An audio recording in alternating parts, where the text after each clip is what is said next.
So COVID impact ratings. Will your municipal bonds survive COVID-19?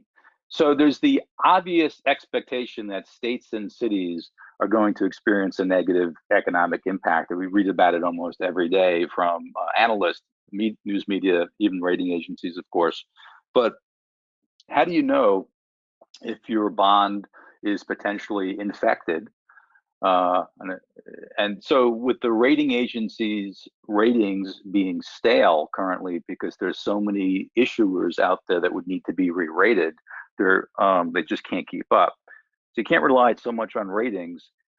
It's also difficult to check the market's pulse on a particular bond since only about 1% of munis trade on a daily basis. Chances are your bond is not trading that you might be interested in. So how do you test if a bond is potentially infected? And next slide, please.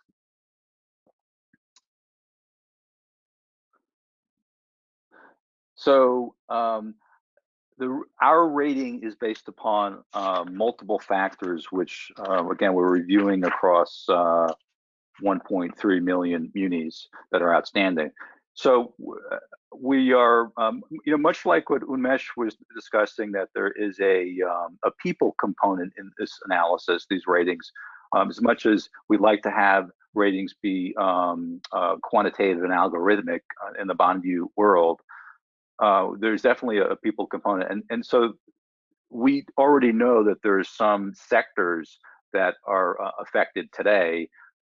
There are several, but as an example, the travel and leisure sector, airlines, convention center, hotels, stadiums, etc., are all being impacted. For instance, at LaGuardia Airport here in New York, Delta Airlines was involved in building a new terminal. They're the obligor for the bonds that were issued. There's very few people flying airlines, let alone Delta, these days. So the question is, will they be able to pay back those bonds, and will they technically default in the short term?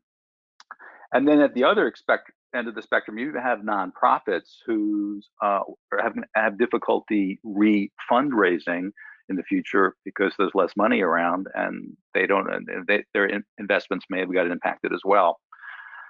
So that's the qualitative component.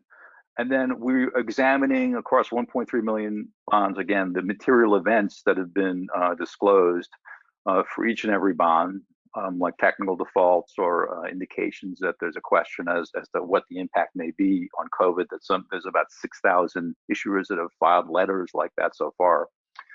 Then we look at Bondview's own internal market implied rating, which is we take the price, last trade of the bond if it's recently traded, and we compare it to similar bonds in the same category to identify, we look at the spread over treasuries and AAAs and compare that group of bonds to your bond. We come up with a rating.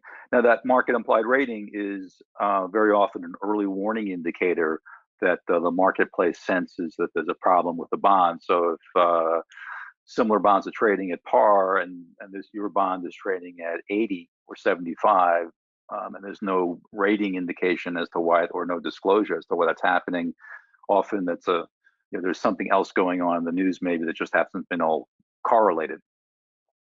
And then the last two categories we look at are liquidity assessment. We look at trading volume and fund holdings and who's dumping what shares. And then we talk to industry experts. In fact, if anybody out there is interested in chatting about this, please contact us with your comments. And this is a product, tool, service offering, call it what you like. It's going to be available in the next 30 days before the end of the quarter. So next slide. This is one of our screenshots of a particular bond, and you can see here, this is a COVID impact rating that the user would need to drill down to get more details about.